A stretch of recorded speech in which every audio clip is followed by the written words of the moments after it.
On What's the Story, we're continuing with our many interviews and many live songs. So right now we are with Toby from Banco de Gaia. So Toby, really glad you're here. Oh. And right now we're on the Big Top tour. So can you tell me how you got hooked up with us?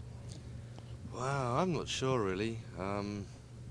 My album obviously came out in, well, whenever it was, July, I guess, here. And we were looking to do a tour around about this time. And the Big Top tour has been booked some months back.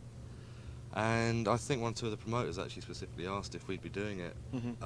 I've worked with Megadog for years, maybe the last 5 years. I've done shows with them on various scales. So when they got involved in the production, you know, we were an obvious choice to ask, I think. Okay, cool. So let's see. For our viewers at home who don't necessarily know who Banco de Gaia is, can you kind of give us a little brief description of like what kind of music you are? And actually hold the microphone a little bit closer to yourself there. It's like a karaoke bar. Yeah. Description, brief. No, I find that really difficult. I mean, I started off trying to do house and techno and acid house type stuff, but these days it's kind of techno, ambient, trip hop with a bit of jazz and rock, and you know, you tell me. I'm never quite sure how to describe it these days. Okay, and I noticed earlier when you were kind of sound checking that you've got a like a horn section. There's two guys playing tenors, yeah. It was never actually intended as a horn section. Okay. Basically, we got Gary's playing percussion, also plays tenor sax, and Larry plays wind synth and flutes and sax as well. But on one or two tunes, because they're both there, we kind of ended up using both of them. So suddenly we have this horn section, which is really good fun. All right, and I didn't necessarily hear the horn section as prevalent as I was hearing them warming up on your album here. No, as I say, it's only because the instruments are there when we were rehearsing. We thought, okay, let's do this tune. How should we do this live? Okay. Let's try this with two tenors. That wasn't how the album was recorded at all. It is purely a live innovation.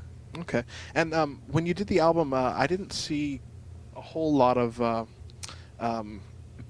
member credits. Did you pretty much do everything yourself in the studio, or? Yeah, basically, this band has been put together back in March, April this year, specifically to gig with. Okay. On the album, Dick Parry played saxophone, and Matt Jenkins played saxophone on Celestine, and a guy called Aidan O'Brien played uilleann pipes on Drunk as a Monk. But apart from that, it's all samples and synth stuff. Okay, cool. And so, how long has this CD been out, Big Men Cry?